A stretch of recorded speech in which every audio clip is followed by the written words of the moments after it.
foi professor de muitos aqui e amigo de outros, então se delinciem aí com um poema imperfeito. E a gente... Léo, pode filmar, se quiser. E, gente, eu queria agradecer muito, a gente conseguiu.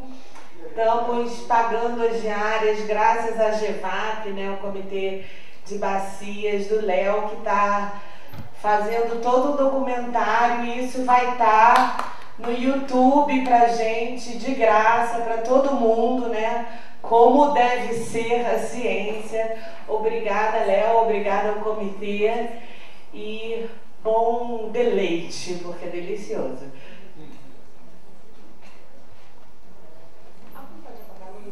Só lembrando que Olga e Jéssica estão fazendo as inscrições de quem já fez e ainda não tem o crachá. O crachá é importante porque, como o parque está muito cheio, a gente realmente vai precisar que quem está no encontro se identifique na portaria com o crachá para não precisar pagar ingresso, tá? Porque a gente está em alta temporada, então vou pedir para vocês guardarem e cuidarem bem do crachazinho, que ele realmente é o voucher de saída e entrada no parque, tá? Obrigada. Léo, a gente pode apagar aqui? Pode.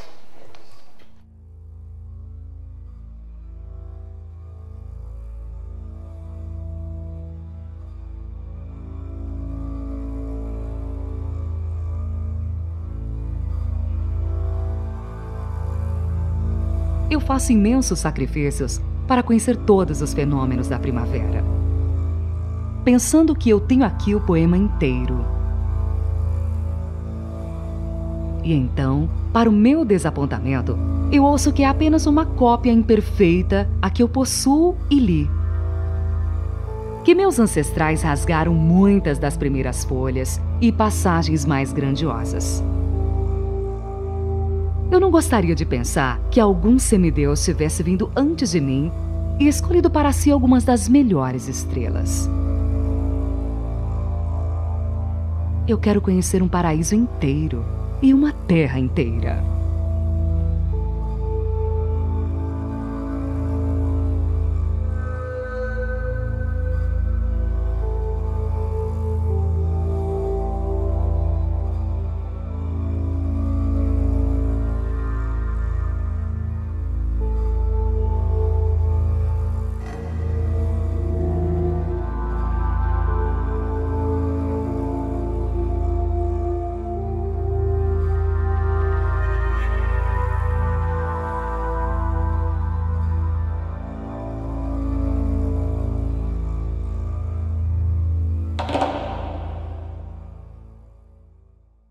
Acho que existe uma percepção geral na maioria das pessoas de que os estragos que a gente causa à natureza são muito recentes na história. As pessoas identificam, de modo geral, a crise ambiental como sendo alguma coisa das últimas décadas do século XX, ou, no máximo, alguma coisa que vem desde a Revolução Industrial. Essa percepção de que a natureza era intacta até bastante pouco tempo é o que eu chamei da percepção do poema perfeito, a percepção dominante na nossa sociedade. Hoje, por causa da paleontologia, a gente sabe que isso não foi assim. Então, se você hoje vê a biodiversidade do planeta e acha que a biodiversidade do planeta é rica, é maravilhosa, você precisava ter visto isso aqui há 50 mil anos atrás.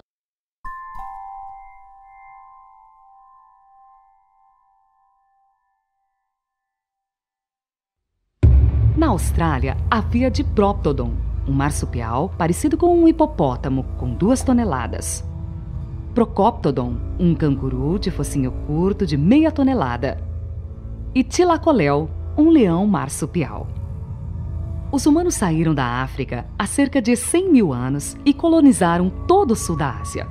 Chegaram à Austrália há uns 50 mil anos e todos estes bichos se extinguiram entre 50 e 40 mil anos atrás. Nessa época, você iria encontrar uma Eurásia com mamutes, rinocerontes lanudos e leões das cavernas. Os humanos chegaram à Europa mediterrânea há uns 40 mil anos e só bem mais tarde à Europa do Norte.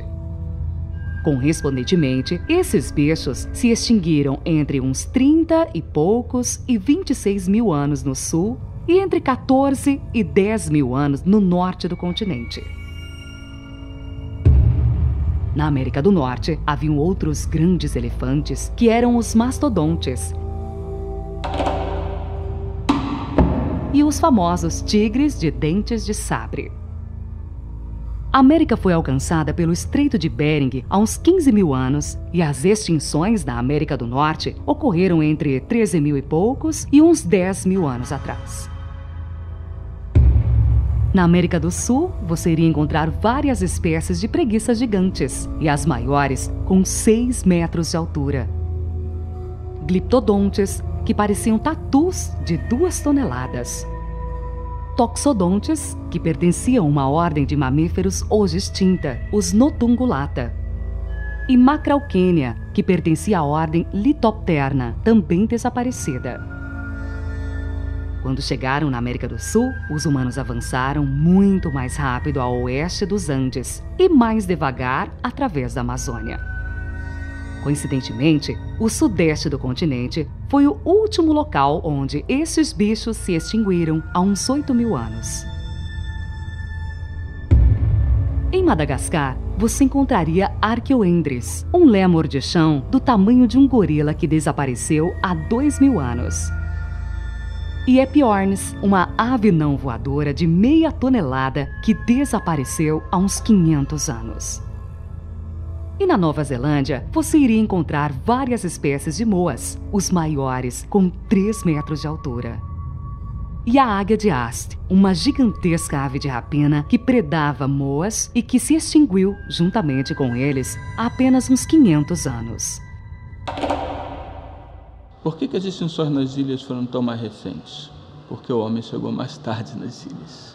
Quer dizer, você percebe que, na verdade, as extinções ao longo de todo o planeta foram esmagadoramente relacionadas, coincidentes com as datas de chegada humana a cada lugar. O Pleistoceno foi todo um período de mudanças climáticas extremamente intensas, onde você teve uma série de ciclos glaciais, você teve pelo menos 51 outros ciclos glaciais antes do último ciclo glacial, e algumas pessoas explicam essas extinções pelas mudanças climáticas que teriam ocorrido nesse último ciclo glacial. Wrangell é ao norte da Sibéria, perto do Círculo Polar Ártico.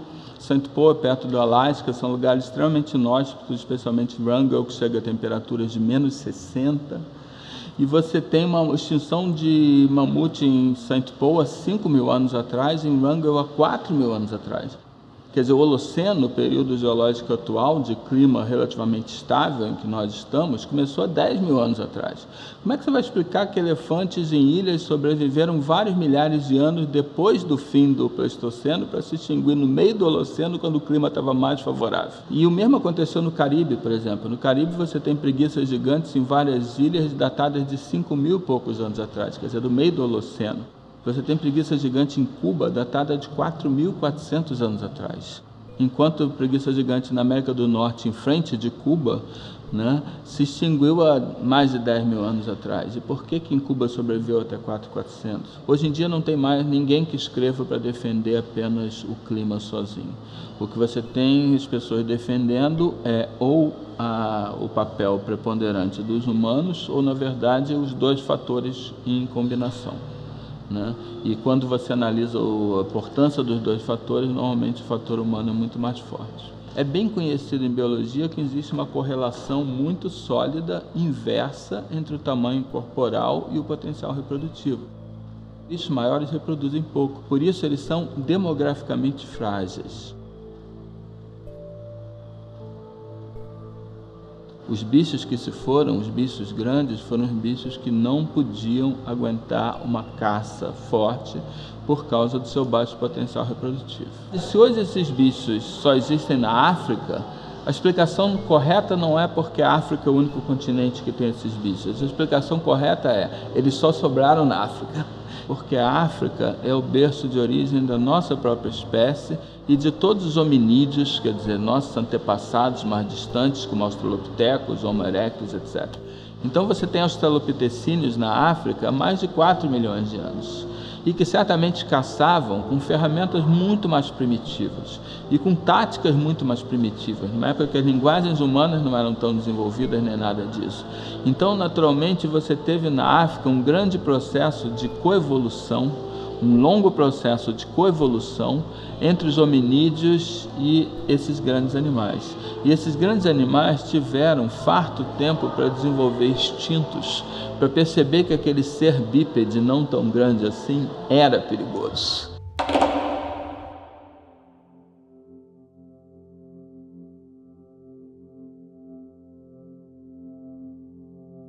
Essas extinções do Pleistoceno, as extinções dos grandes animais, não são um evento.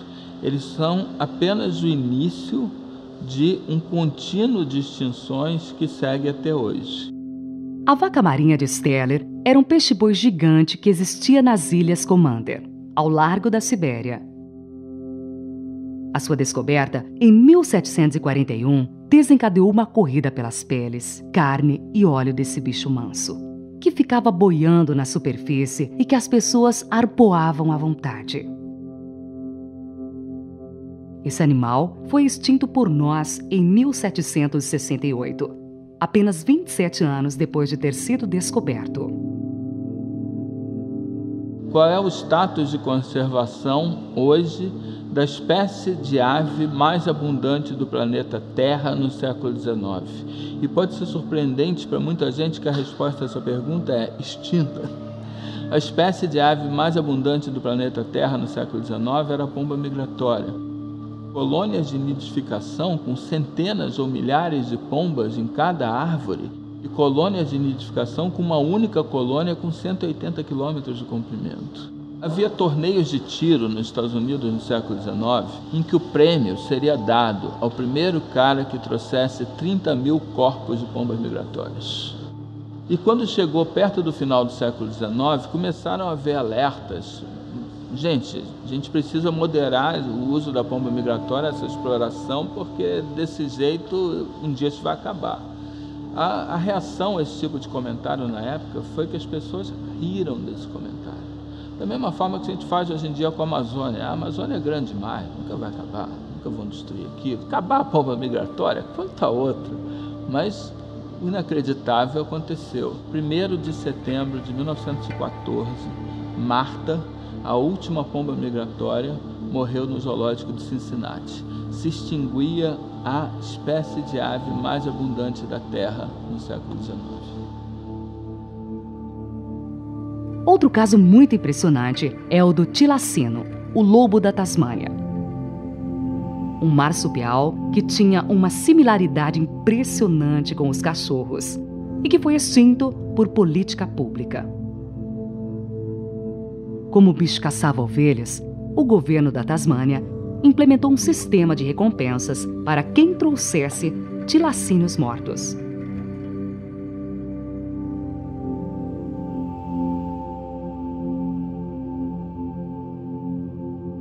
E quando os tilacinos começaram a escassear, houve um grande debate sobre se deveria exterminar aquele bicho que não existia em nenhum outro lugar do planeta. No início de 1937, finalmente saiu uma lei decretando completamente proibida a caça de tilacinos. 5 meses antes, em 7 de setembro de 1936, Benjamin, o último tilacino conhecido, tinha morrido no zoológico de Hobart, na Tasmânia. Quando saiu a lei de proteção ao tilacino, o tilacino já estava extinto. As coisas continuam acontecendo, nós não damos tanta atenção a isso, mas as extinções continuam acontecendo à volta de nós. Em 2006 foi a vez do baiji. O baiji, ou golfinho de Yangtze, era o equivalente ecológico na China ao boto cor-de-rosa da Amazônia. que era atropelado por embarcações, retalhado pelas hélices, afogado em redes de pesca. Um pouco mais de 10 anos atrás, o Baezo foi então declarado extinto, né?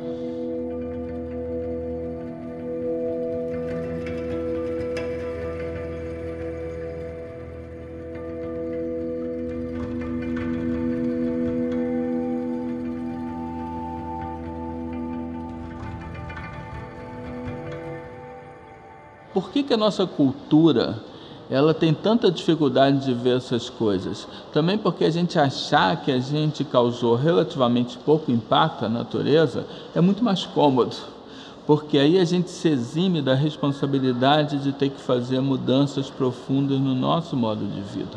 Então é tão mais cômodo achar que a gente só extinguiu meia dúzia de espécies, mas na verdade nós já extinguimos muito, muito mais do que isso.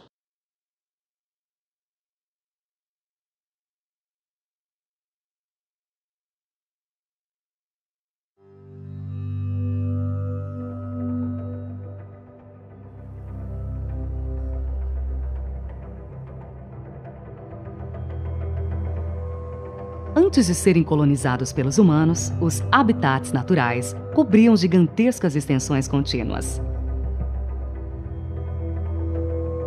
Mas hoje em dia, muitos dos habitats naturais estão extremamente fragmentados. Como se fossem ilhas cercadas por um mar de áreas degradadas por ações humanas. A redução e a fragmentação dos habitats naturais são atualmente as principais causas de extinção de espécies ao redor do mundo.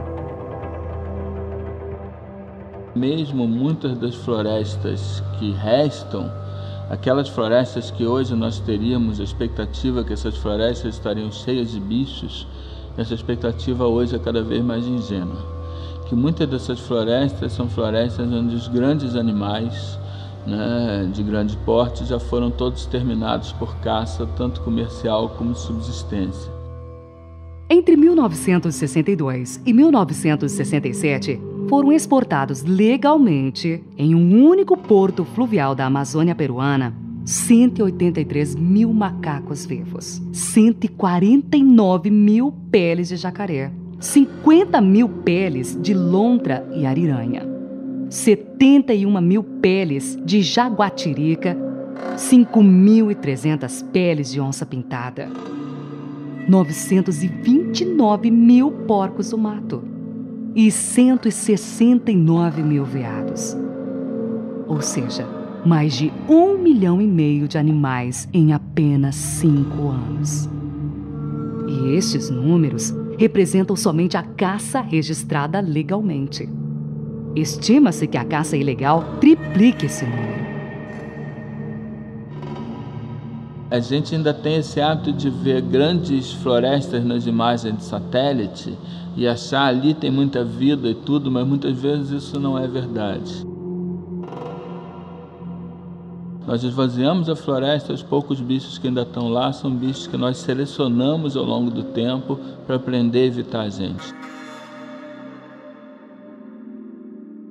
Caminhar dentro de uma floresta e não ver animal nenhum é uma coisa profundamente antinatural. Em uma floresta vazia, se perde não só as espécies, mas também processos ecológicos e interações ecológicas muito importantes.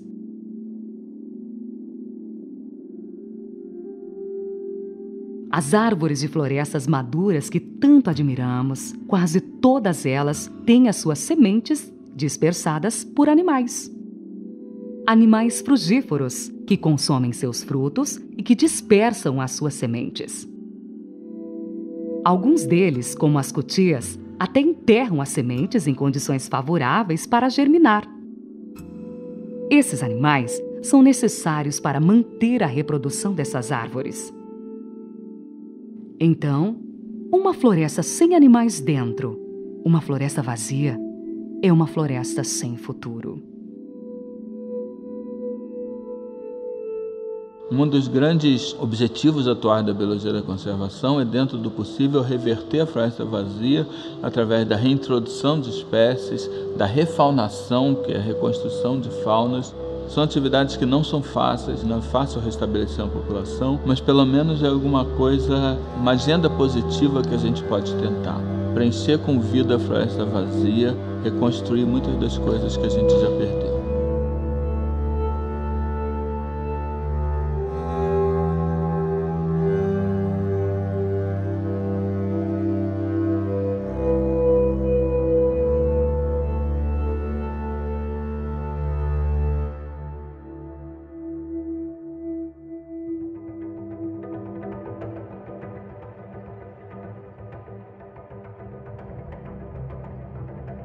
A criação de áreas protegidas também é uma estratégia indispensável para a conservação da natureza. Ela impede que as atividades humanas destrutivas se alastrem para os habitats naturais que ainda restam.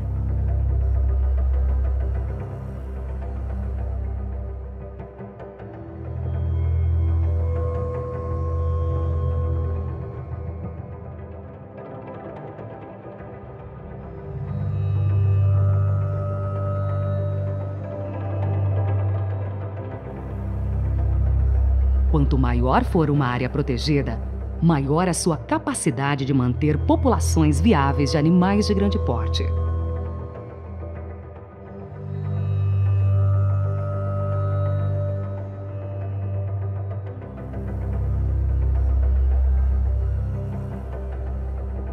Sem um sistema global de grandes áreas protegidas, a onda de extinção que começou quando os humanos saíram da África continuará para as espécies que resistiram até hoje.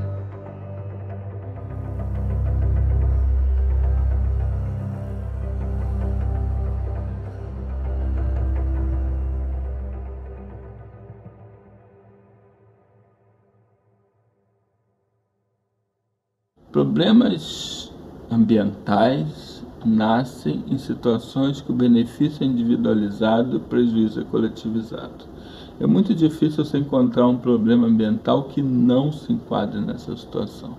Problemas ambientais nascem numa situação em que o indivíduo tira todo o benefício e o prejuízo é compartilhado com todo mundo. E essa situação foi exemplificada por um economista inglês chamado Lloyd, no século XIX, e mais recentemente popularizada por um artigo muito influente de um ecólogo humano norte-americano chamado Garrett Hardin, e ganhou o nome da tragédia dos comuns, ou tragédia das áreas de uso comum. Imagine que numa aldeia vivem 1000 aldeões, cada um tem um boi, e os bois pastam no pasto, que é numa área de uso comum, até que um aldeão pensa o seguinte: e se eu, em vez de ter um boi só, tiver 3 bois? Onde pastam 1000 bois, pastam 1002, e eu vou triplicar o meu rendimento. Se imaginarmos que metade das pessoas tem consciência e não bota mais bois, e que metade não tem e bota 3 bois, vai haver 2000 bois no pasto. Vai haver sobrepastoreio, degradação do pasto, erosão levando tudo, a ruína ambiental e econômica de todo mundo, porque cada um procurava o melhor para si mesmo.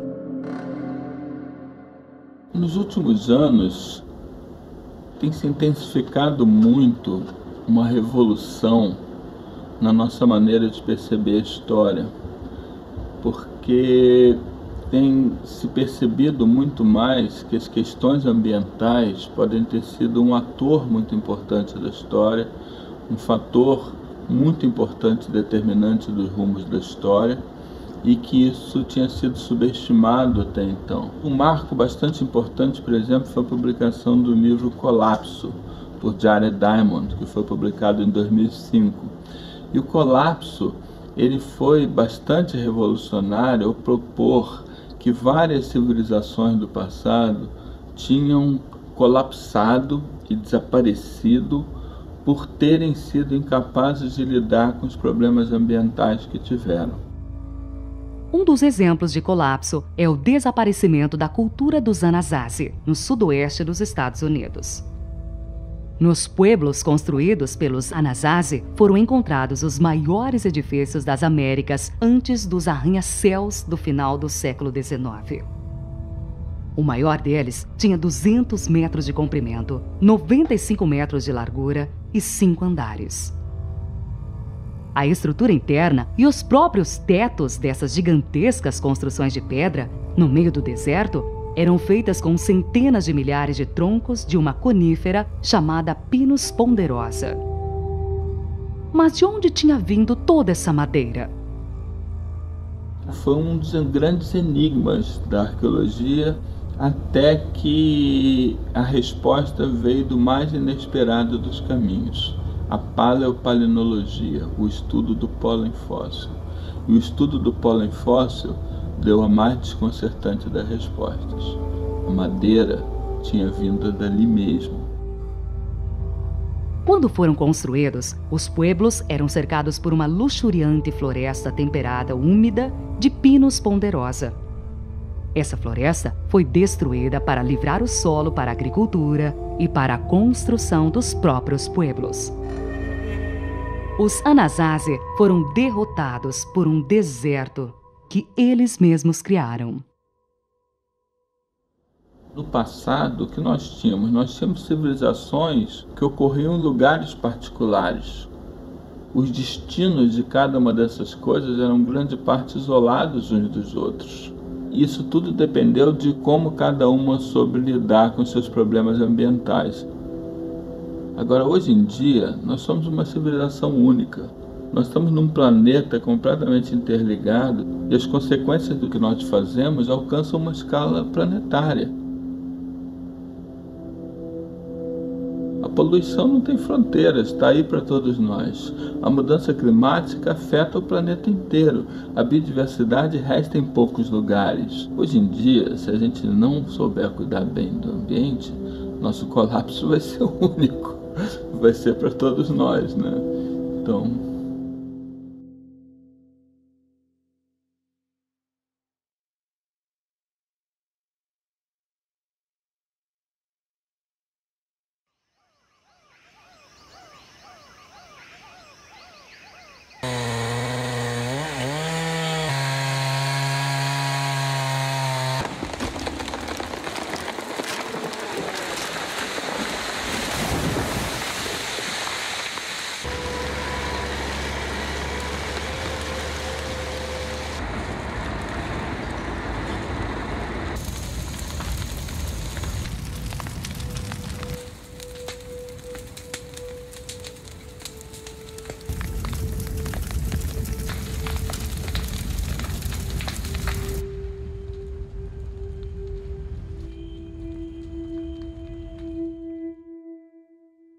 O consumo de carne é a principal causa de desmatamento das florestas tropicais ao redor do mundo.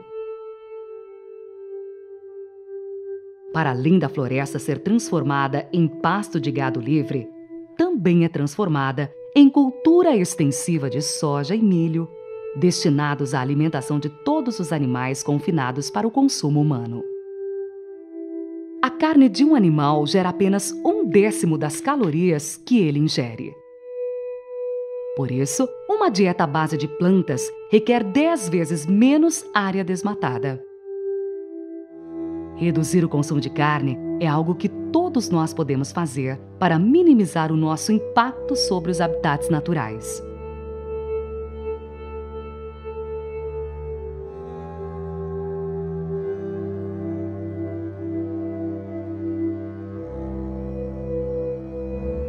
Nós gastamos uma imensa quantidade de matéria-prima e de energia para produzir uma imensa quantidade de objetos, que mais cedo ou mais tarde se transformam numa imensa quantidade de lixo.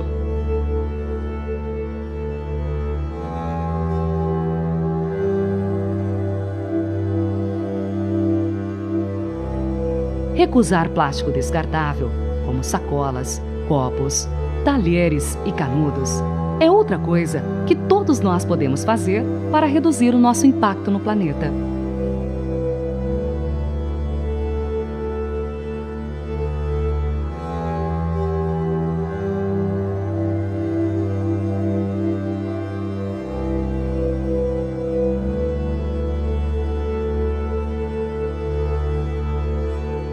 Temos diante de nós escolhas muito difíceis. Mas o preço por não as fazermos é ainda maior.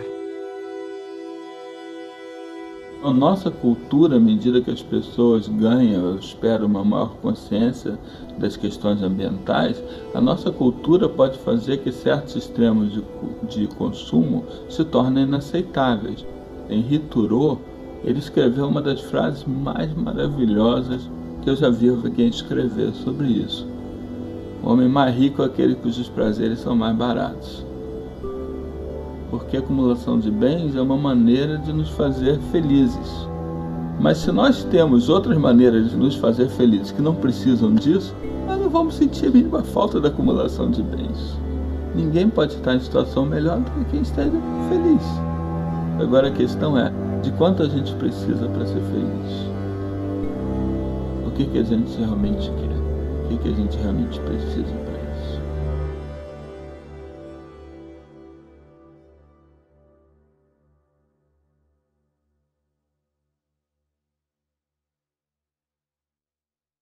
Eu acho que uma das coisas mais importantes para que nós melhoremos nossa maneira de lidar com a natureza é nós entendermos quem nós somos. Acho que é muito fácil as pessoas perderem isso de vista, né? Nós somos animais. A evolução biológica é um processo que está atuando neste planeta há 3 bilhões e 500 milhões de anos. Ele nos mostra que todas as espécies compartilham um ancestral comum, uma espécie que deu origem a todos nós. Portanto, a nossa relação com as outras espécies é uma relação de parentesco, não é de propriedade. As linhas das mãos de um chimpanzé ou de um orangotango são idênticas às nossas.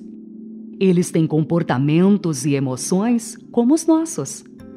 Mas nós estabelecemos uma barreira, dizendo que nós somos gente e eles são bichos. Nós normalmente fazemos a fronteira do direito terminar na nossa própria espécie, enquanto se você percebe a ideia da continuidade evolutiva, do parentesco evolutivo, não há razão para que você não possa estender o alargamento do círculo de direitos, que é uma admirável característica da história humana nos últimos séculos, de cada vez mais incluir outros grupos da humanidade dentro do círculo de direitos, mas não há nenhuma razão objetiva pela qual o círculo de direitos tenha que parar de se estender na nossa espécie.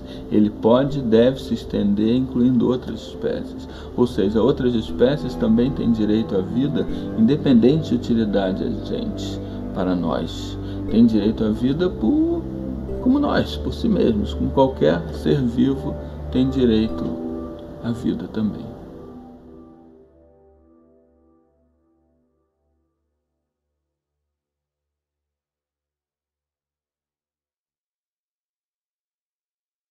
Acho que um ponto muito interessante, muito importante sobre a evolução por seleção natural foi feito por um ecólogo tornado filósofo norte-americano chamado Daniel Kozlowski, e ele faz esse ponto através de uma historinha que é sobre o dedo do Ai-Ai.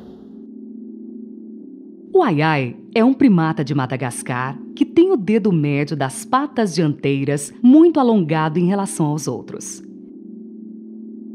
Esse dedo é usado na estação seca para extrair larvas de insetos debaixo da casca das árvores. E nessa época, esse recurso é muito importante para os Ai-Ais. Você poderia perguntar a um biólogo evolutivo: como evoluiu o dedo médio alongado do Ai-Ai?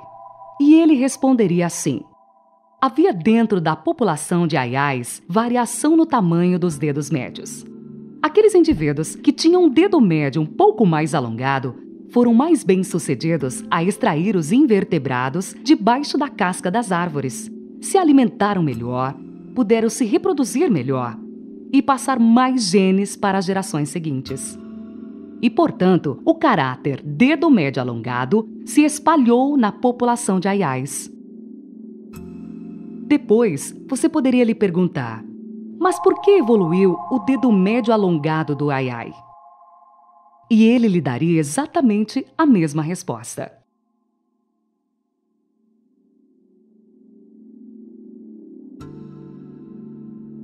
Ou seja, em termos evolutivos, porquê é absolutamente indistinguível de como.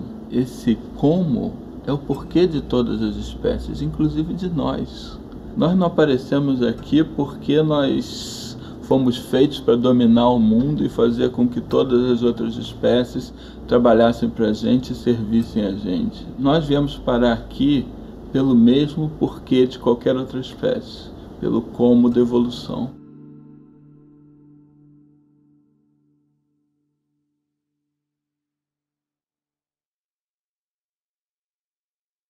Outra coisa que tem bastante a dizer para a gente sobre as nossas origens e o que nós somos é a maior descoberta da história da paleontologia, que é o folhelho Burgess. O folhelho Burgess é um sítio fossilífero no Canadá que foi descoberto em 1908 por Charles Walcott. Lá foram encontrados invertebrados marinhos do Cambriano Médio. Bichos que viveram há 530 milhões de anos e que fossilizaram em condições perfeitas. Havia seres estranhíssimos, como a Aicheaia, Opabínia e a Lucigênia. Quando eles foram descritos, foram criados vários filos originalmente, depois alguns caíram, mas filos novos para abrigar um bicho desse. Filo é a maior categoria, né, zoológica, um filo novo para abrigar um bicho, porque ele é completamente diferente de qualquer coisa.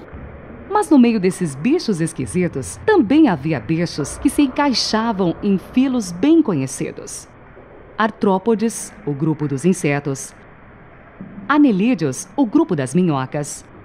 Moluscos, o grupo das lesmas. E havia um animal chamado picaia. E picaia era muito claramente um protocordado.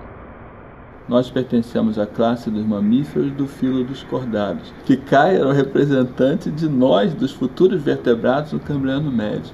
E quando você vê uma coisa disso, qual é a implicação filosófica disso? Existiram várias grandes ondas de extinção no passado geológico muito mais remoto, uma que vitimou os dinossauros há 65 milhões de anos atrás. Essas gigantescas ondas de extinção foram a causa do desaparecimento da grande maioria dos filos que desapareceram desde então. E essa fauna do Cambriano, obviamente, passou por eventos assim, e esses bichos malucos todos foram desaparecendo. Quando cai um meteorito desses, quem se extingue e quem sobrevive? É completamente ao acaso. Não tem nada a ver com aquela espécie ser mais evoluída ou mais bem adaptada em nenhum sentido. O que adaptação você poderia evoluir por seleção natural que poderia te preparar para uma queda de um meteorito que ocorre a cada 20 milhões de anos? Se em vez de ter se extinguido a Lucigênia e sobrevivido o picaia tivesse acontecido o contrário, nós estaríamos aqui falando hoje. Nós somos resultado de um caminho que poderia ter seguido em muitas direções e aconteceu seguindo a nossa direção. Mas nós poderíamos muito bem não estar aqui nesse planeta nesse momento.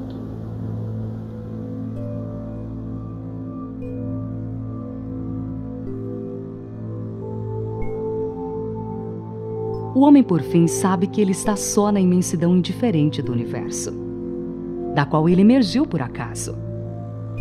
Nem seu destino, nem seu dever estão escritos. O reino acima ou a escuridão abaixo. Para ele, a escolha.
pouco. Agora eu vou abrir o microfone primeiro para o Fernando, se ele quiser fazer alguma consideração inicial, e depois a gente vai fazer um bate-papo com ele. Obrigado, Fernando. Obrigado. Mas, antes de mais nada, claro, queria agradecer ao Parnaso, ao Julião, à Isabela pelo convite. É um prazer estar aqui. Eu estou à disposição de vocês para ser útil o mais possível. Só queria salientar, antes de mais nada, mérito para quem merece. O filme não é meu. O filme é da Zulmira Gamito, da diretora, que deu a ideia de fazer o filme é dela. Mas o livro é seu. O livro é meu, mas o filme é uma obra da Zulmira. E também informar vocês, tenho o prazer de informar vocês que umas 3 semanas atrás o Poema Imperfeito ganhou o Festival de Nova Friburgo na categoria Melhor Filme Ambiental. Foi considerado o melhor filme ambiental do Brasil em 2018, o que para a gente foi uma gigantesca surpresa, foi uma cambriânica surpresa, mas a gente ficou muito feliz com isso, naturalmente. Aqui, 2, podemos fazer blocos 3? Pode ser? Então, vou passar aqui. Eu fiquei aqui no gargarejo. Rapaz, você me deu uma oportunidade ímpar. Você, como é que é o nome da? Zulmira. Me deu uma oportunidade ímpar de eu poder compartilhar com muitos que nesse período próximo, agora passado, nos deixou muito apreensivos com o 17. Então, eu consegui achar o filme aqui no YouTube. Eu já compartilhei ele para cerca de 350 pessoas. E o tema que eu uso é o seguinte: o texto que eu botei aqui, para você que... Não, esse filme me veio uma inspiração aqui que foi 40 minutos ideais para você que votou no 17. Foi aqui.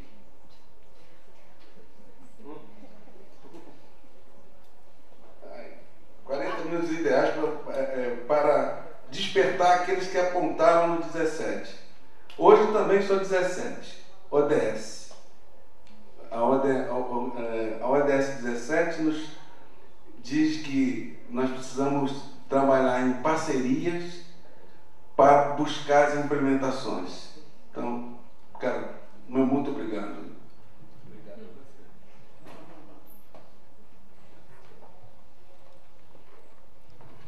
Obrigado, fantástico o filme. Recentemente na Amazônia descobriram geoglifos, né, que provaram que aquelas civilizações praticavam tipo sistemas agroflorestais.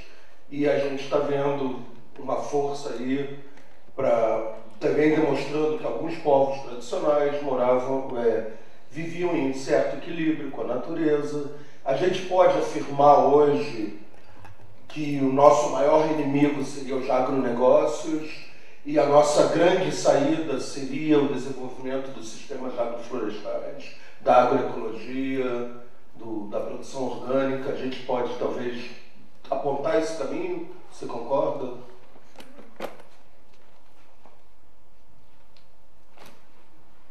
Só para quem está pedindo, vamos fechar agora a terceira pergunta desse bloco e depois já tem 2 pessoas inscritas. Oi, Fernando. Prazer te rever. Muito legal o seu trabalho, parabéns. Mas eu tenho que dizer que eu não concordo com tudo. Com todo respeito e admiração por seu trabalho. Eu queria te perguntar isso. Existe um contínuo, como você falou, haveria um contínuo de extinções. A partir da Revolução Industrial, você vê esse contínuo? Existe a quantidade de espécies extintas no século XX, me parece que supera alguns milênios, parece. Então, não sei se é só uma questão de escala de quantidade, mas também a qualidade dos modos de produção. Uma das coisas que você falou, por exemplo, que eu concordo, é que nós nos afastamos muito da nossa natureza E isso nos faz também nos afastar da própria natureza, né? Então, me parece que antes da Revolução Industrial, a maioria das populações humanas tinha uma relação metabólica com o seu ambiente. Metabólica, até para usar uma expressão cara às ciências humanas, né? E a partir do momento em que a Revolução Industrial vai urbanizando as nossas populações, né? Hoje a proporção é inversa, a grande maioria da humanidade está nas áreas urbanas e não vê felicidade naquelas coisas simples que você colocou, simples não, até complicadas, mas em outras coisas além da acumulação de bens. Eu vejo a acumulação de bens como um fenômeno recente. Não sei se é um fenômeno que vem continuamente com a história humana. Outra questão que eu acho delicada de falar e que nos impõe muitas dificuldades nas políticas ambientais é dizer que a civilização humana é indistinta, que somos uma única civilização. Não sei se isso pode ser considerado uma verdade, porque nós temos hoje ainda populações com essa relação metabólica com a Terra, sem romantizar. Eu sei que eles causam impacto, mas o impacto de uma civilização que acumula bens, que explora para produzir riqueza de uma maneira ilimitada, nos traz um novo problema. Então, até fazendo coro com o Chicão, eu queria te perguntar, será que é igual a mesma coisa a gente retirar, por exemplo, para dar um exemplo, retirar pescadores artesanais de um território para a implantação de carcinicultura? Muitos acham que sim, que a carcinicultura, sei lá, pode ter mais técnicas, mais modernas, mas me parece que produz pobreza de um lado e produz riqueza acumulada de um outro. E um impacto ambiental não só numericamente maior, mas de qualidade muito diferente. Então é esse contínuo do ser humano que eu não vejo, nem esse ser humano indistinto. Eu acho que existem muitas formas de viver humanas e que algumas ainda hoje inspiram aí os agricultores agroecológicos, né? As civilizações, sei lá, indígenas, né? As culturas indígenas ainda nos inspiram muito numa produção sustentável. Então eu queria que você falasse um pouquinho disso. Gente, acho que a gente cometeu o erro de trazer copo descartável, né? Que é uma vergonha, mas pior é que a cada ciclo de perguntas eu estou encontrando um jogado em algum lugar. Você pegou o meu que estava aqui. Estava no chão virado. O meu está aqui, ó. Bom, eu agradeço pelas perguntas. Quer dizer, deixa eu só me lembrar como começou, na verdade. Assim, uma coisa que a gente deve levar em conta, quando eu falo em contínuo, o que eu quero dizer fundamentalmente é que não houve, como muitas pessoas acreditam, um evento de extinção do Pleistoceno, que essa megafauna, esses bichos todos gigantes, mastodontes, preguiças gigantes, mamutes, gigantes, todos foram extintos. Depois nada aconteceu até a Idade Moderna e depois, recentemente, os bichos se extinguiram na Revolução Industrial. Que o argumento é que isso não é verdade. Você tem extinções em todo o meio do caminho, você tem extinções há 4 mil anos atrás, há 3 mil anos atrás, há 2 mil anos atrás, no ano 1500, no ano 1800, e depois você na Revolução Industrial. É claro que o que aconteceu no passado, quer dizer, entrando aí primeiro na coisa do bom selvagem. O bom selvagem é uma idealização e é uma fantasia. Na verdade, é um recurso retórico. Foi uma coisa que foi feita lá originalmente pelo Montaigne, que nunca viu um selvagem na vida e que teve uma conversa com o Villegagnon, que tinha estado no Brasil, aqui no Rio de Janeiro, e que criou essa ideia do bom selvagem, que depois foi popularizada pelo Rousseau, que também nunca viu um selvagem na vida e que disse que selvagens não tinham doença, não tinham palavra para trapaça, etc. E tudo isso, naturalmente, não era verdadeiro. Então, na verdade, isso do bom selvagem é uma coisa, é um recurso retórico que esses caras criaram para criticar os nossos próprios hábitos. para dizer, olha, nós temos que nos comportar melhor porque tem gente muito mais sábia do que a gente que sabe se comportar melhor. Só que essa gente muito mais sábia, bom selvagem, é idealizada, não é verdadeira. Agora, claro, eu vou dizer que um contínuo não quer dizer que o ritmo seja o mesmo. Hoje em dia a gente aumenta muito mais, a gente causa muito mais estrago. No passado a gente causou estrago, sobretudo, conforme eu falei lá, sobre espécies demograficamente frágeis. Pode parecer um contrassenso, mas não é. É muito mais fácil você extinguir os elefantes do que as baratas.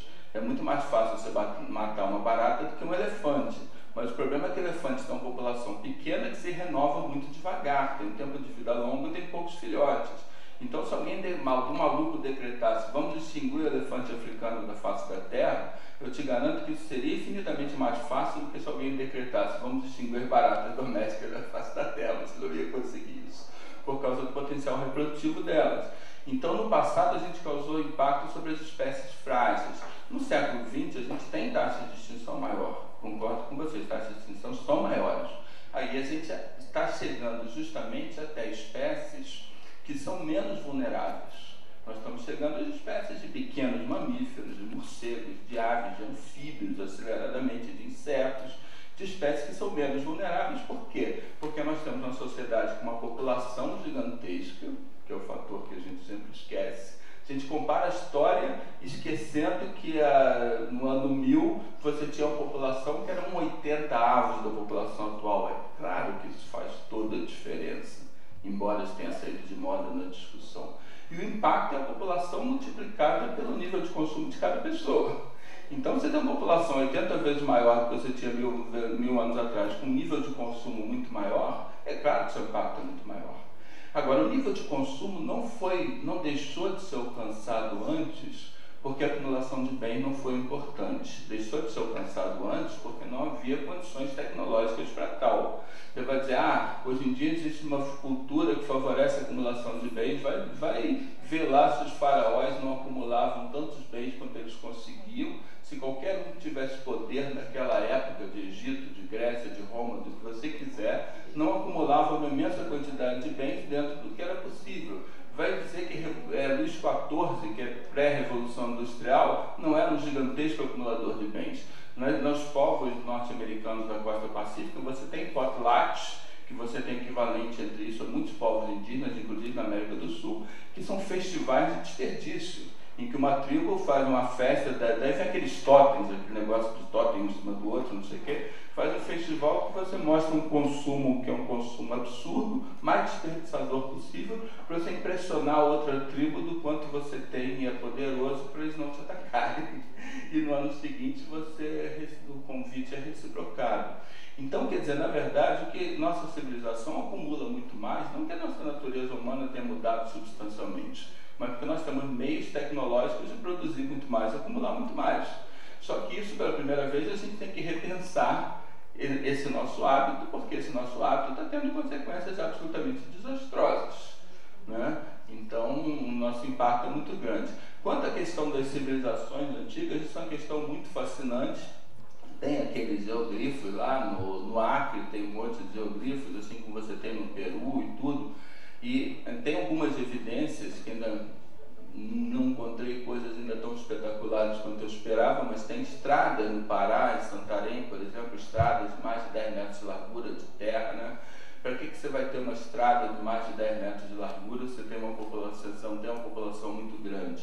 E eu acho que isso vem de um artefato da gente ver a história, que é o fato que a população indígena caiu tremendamente na América do Sul no século XVI, em grande parte por causa dos massacres e numa parte maior ainda por causa das doenças que foram trazidas pelos europeus. O livro está ali fora, Armas, Ermas e Artes, do Diamond, está ali naquela estante ali. Então, na verdade, você teve tanto a coisa de massacre como a coisa de doenças europeias que tiveram um impacto devastador. Então, quando a gente aprende que na América do Sul, quando a gente chegou aqui, eu aprendi na escola que a gente tinha 1 milhão de população indígena, depois falaram em 5 milhões, a estimativa mais recente que eu já vi foi 85 milhões.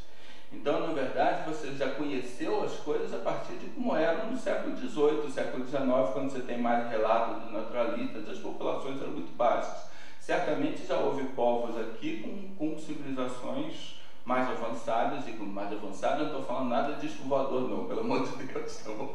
Mas com civilizações com outros artefatos culturais, com cidades maiores e tudo.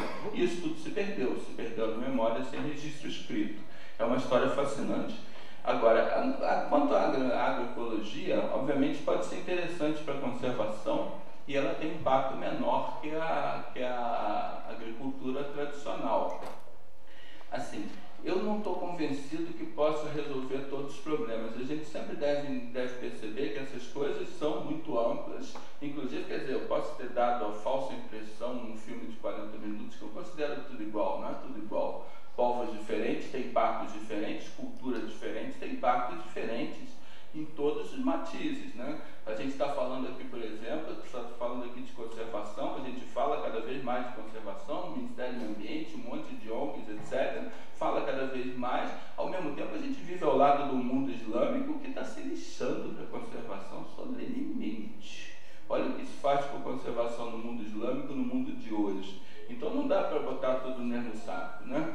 Agora, nós temos uma pressão gigantesca, uma ameaça gigantesca, fazemos mais coisa pela natureza do que em qualquer outra época do passado, com as ONGs, com a maior conscientização das pessoas, mas não é suficiente. Nós acordamos muito, fazemos muito mais coisa do que a gente fazia no passado pelos bichos. Não, quer dizer, está com um parque nacional, né? Há 200 anos atrás não existiam parques nacionais. Então nós fazemos muito mais coisas pela natureza, mas a ameaça é muito maior. Agora, quanto à agrofloresta, a gente não pode esquecer que a porcaria da Revolução Verde, né, da agricultura em massa, etc., ela, obviamente, ecologicamente foi devastadora. Agora, é ela que nos permite que a gente alimente uma população de 8 bilhões de pessoas. A gente não teria chegado a essa população de 8 bilhões de pessoas se não fosse a Revolução Verde. Aí pode-se dizer, mas isso também é ruim, porque essa população de 8 bilhões de pessoas com consumo é uma das causas do problema, né? Agora, eu já vi vários estudos de várias pessoas lá no Fundão, inclusive me mostraram os estudos da produtividade de agroflorestas, e eu não consegui me convencer, não conseguiram me mostrar um artigo que me convencesse que as agroflorestas pudessem ter uma produtividade equivalente às monoculturas que permitissem alimentar o planeta inteiro.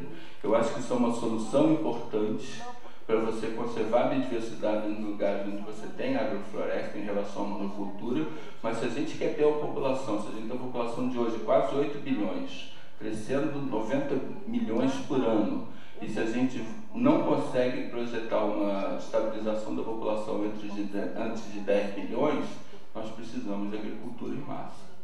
Por mais ela é devastadora, mas como é que a gente vai fazer sem ela? É muito complicado, é muito complicado. Agora, eu acho que aí no filme a gente fala uma solução, que na verdade isso é muito mais o dedo da Zulmira do que o meu, mas tem uma solução bastante interessante. Quer dizer, a única solução real para você conservar áreas naturais e conseguir alimentar uma população humana tão grande é você se alimentar mais baixo na cadeia trófica. É você se alimentar mais de comida de origem vegetal e não animal, porque aí você vai precisar converter uma área muito menor, né? Nem todo mundo estudou ecologia, mas tem aquele negócio da lei dos 10%, à medida que você passa de produtores para consumidores, etc., cada vez menos energia vai sendo estocada no níveis tróficos mais em cima. Se a gente come lá em cima, se a gente come consumidores, vai ter muito menos energia do que se a gente come direto plantas. Então a gente vai poder economizar uma área destruída muito grande se a gente comer uma proporção menor de alimentos de origem animal. Eu acho que a solução aí não é uma solução do tipo, todo mundo vai ter que nesse momento deixar de comer qualquer produto de origem animal. Quem faz isso voluntariamente, eu acho ótimo, eu aplaudo. Mas eu acho que o que todo mundo poderia fazer realisticamente é reduzir sua proporção. E isso já teria um efeito muito grande. Eu reduzi drasticamente minha proporção de alimentos de origem animal e acho que todo mundo poderia reduzir a sua também. Isso é uma coisa alcançável. São daquelas coisas, daquelas mudanças que a gente de alguma forma tem que fazer. Beleza? Eu acho que a gente não deve ter simplismos simplificar o problema, porque o problema é gigantesco, o problema tem que ser enfrentado por uma questão ambiental, hoje em dia é uma questão gigantesca, que tem que ser enfrentada de uma série de maneiras, com uma série de estratégias, e provavelmente uma maneira só não será suficiente, nenhuma delas. Beleza? Bom, já tem 3 inscritos, que eram a Tati, a Ana e a Bela, e já tem agora o Léo, não sei se mais alguém. Tá. Isso, então vamos fazer o seguinte, como o almoço já está quase servido, vamos fazer essa rodada de 4, 5. Eu vou ceder, porque eu já falei da outra vez. Vai ceder, tá bom. Então uma rodada de 4 e aí a gente conclui. Bom dia a todos. Muito obrigada por participar desse filme. Foi muito bom para mim ver isso. E eu acredito que tenho algo a acrescentar, que foi uma ideia que eu aprendi com a doutora filósofa Sônia Felipe. Ela diz que o ser humano tem uma caminhada no sentido de ser consciente e modificar 3 comportamentos. O primeiro foi quando foi modificado o racismo, depois viria o sexismo e depois o especismo. Seu filme assim, atende mais ao terceiro, né? Ao especismo. Mas eu quero colocar nessa trilogia, porque acho que o ser humano mudou muito a história quando ele deixou de se considerar, quando era racista e pensava que ele tinha direito sobre outras raças. E neste momento não temos escravidão, e isso foi uma mudança muito grande. O segundo passo foi em relação ao sexismo, quando os homens pensavam que eles poderiam dominar as mulheres. E evoluímos muito, eu acho, quando modificamos isso. O terceiro passo, que seria o especismo, é quando o ser humano deixa de imaginar que ele tem esse direito a escravizar e matar e torturar outras espécies. Muito obrigada.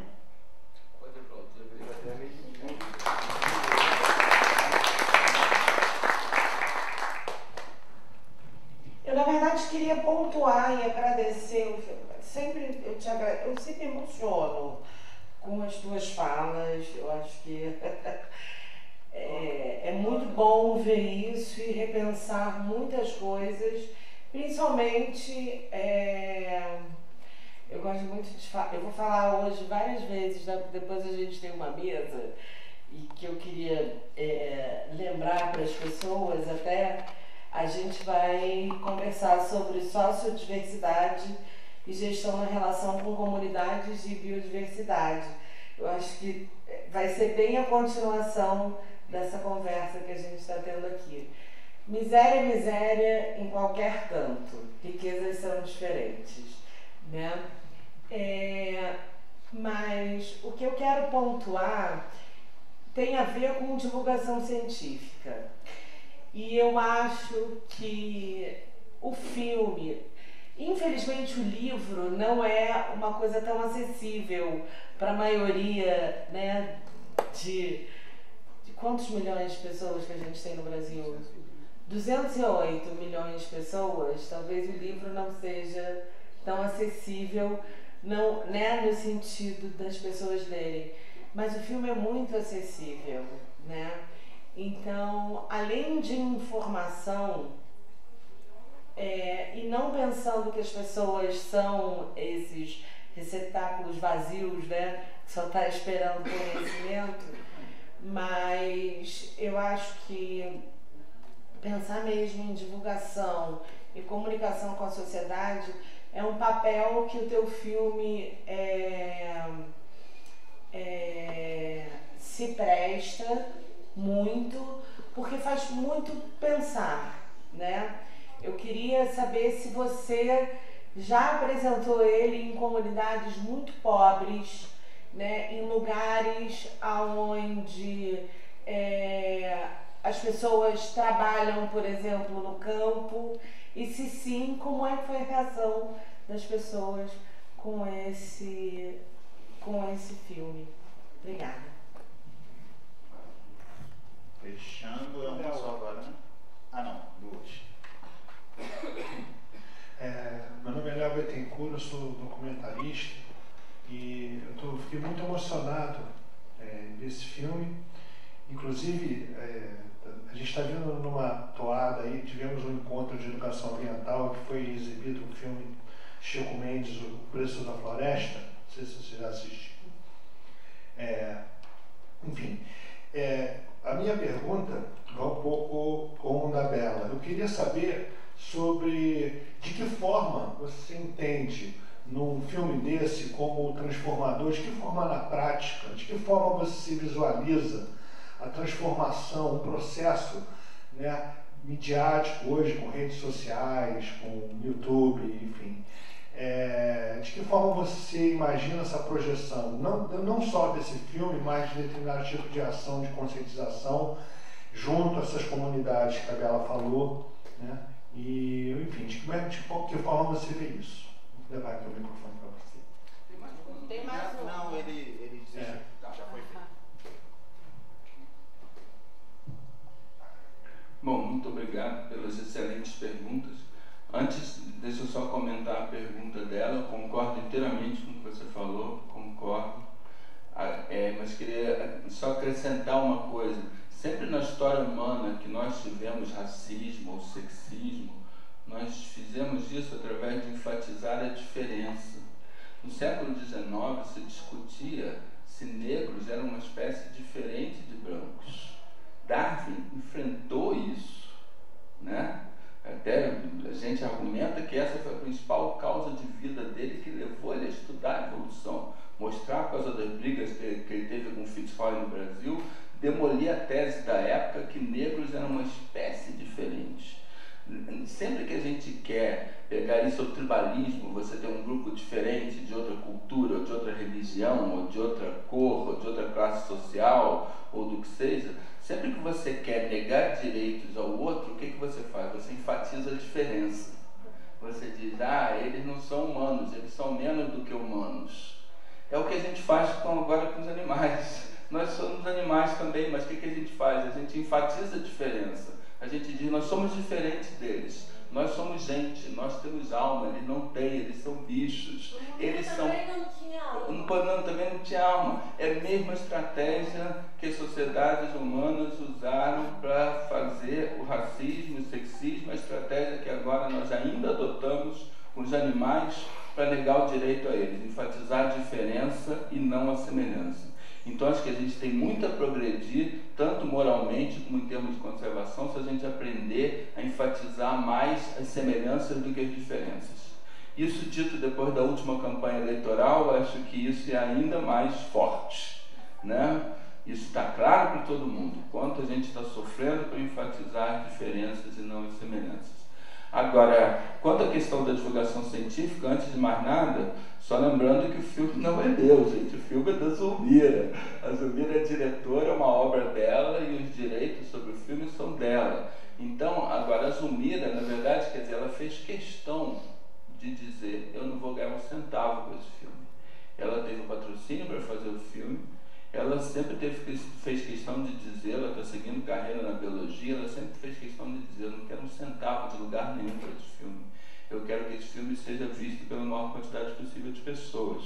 Então, qualquer lugar que teve um convite, sei lá, deve ter tido mais 10 exibições desse filme até agora, qualquer lugar que teve um convite, a Zulmira ou eu, quando ela não pôde vir, como foi o caso hoje, a gente tem o maior prazer de exibir em qualquer comunidade, tá? Em qualquer situação. A gente já fez uma exibição na UERJ para 4 pessoas, foi super mal divulgada, só vieram 4 pessoas. A gente diz, agora, vamos cancelar a exibição porque só vieram 4? Chunga de mentiria. Vamos, sabe, se essas pessoas estão aqui, elas são interessadas. Qualquer pessoa interessada, a gente vai exibir. Algumas coisas, eu acho que a linguagem do filme, falando de evolução e tudo, um pouco de filosofia, pode ser difícil para certos públicos, mas eu acho que o desafio da gente é transpor essas coisas. E eu acho que um dos grandes segredos, acho que a respondendo as duas últimas perguntas juntos, na verdade.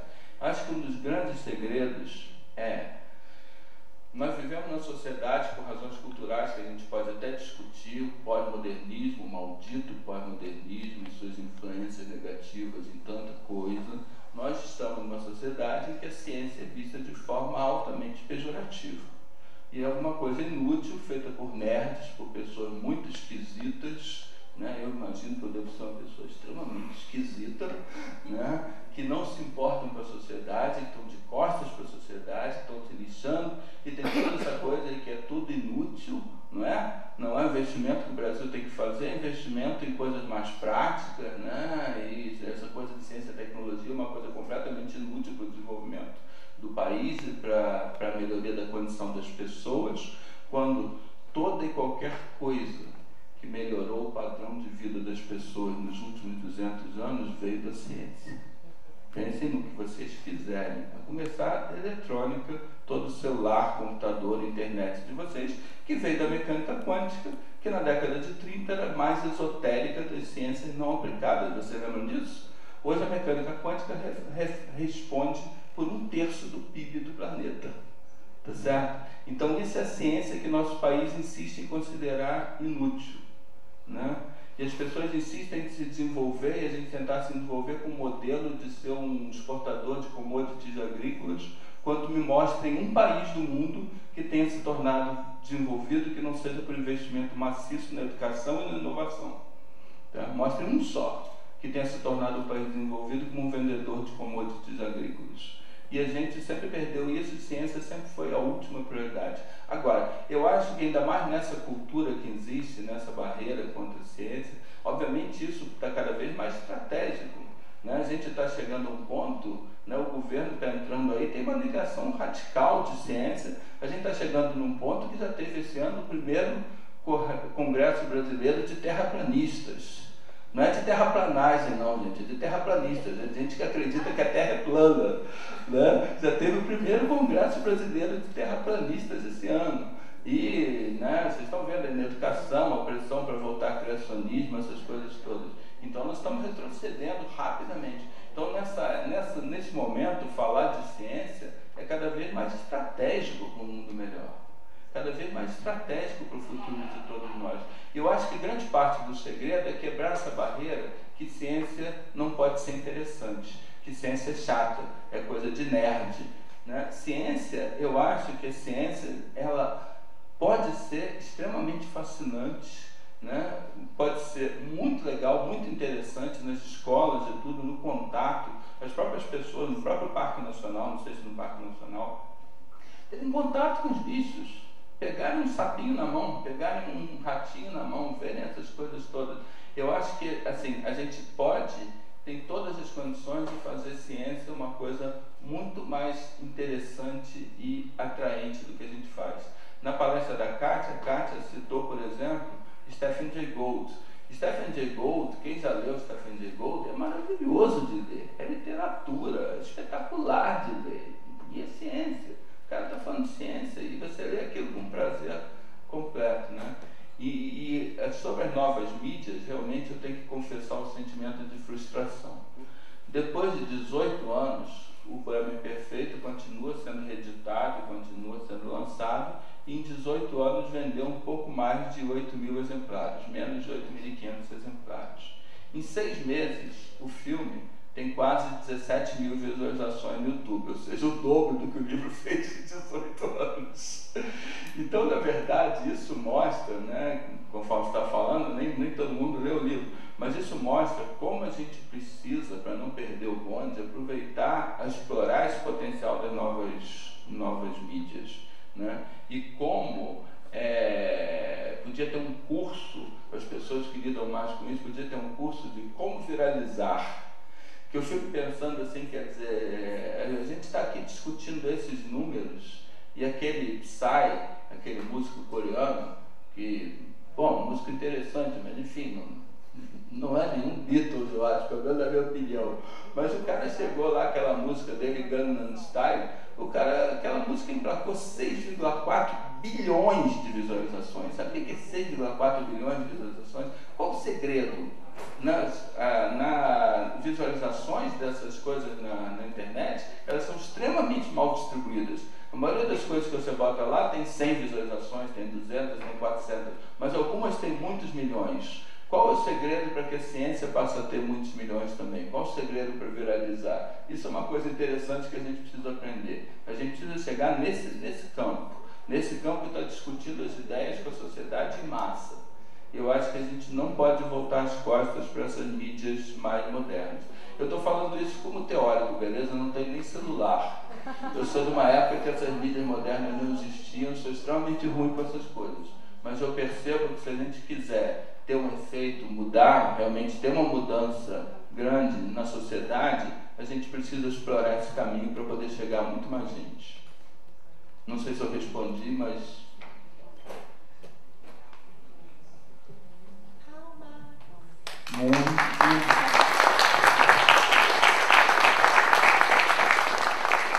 Muito obrigado, Fernando. Já ouso aqui, sem ter conversado com a equipe, dizer que a gente vai te convidar para fazer uma exibição num lugar bem diferente desse daqui, na região, né?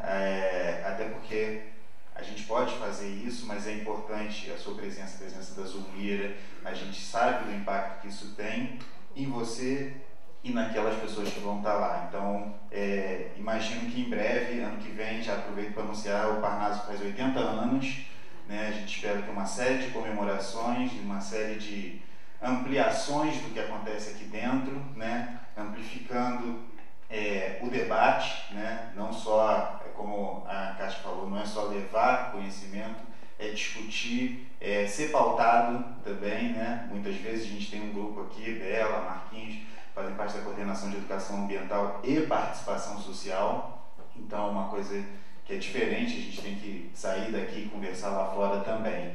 Então, muito obrigado, Fernando.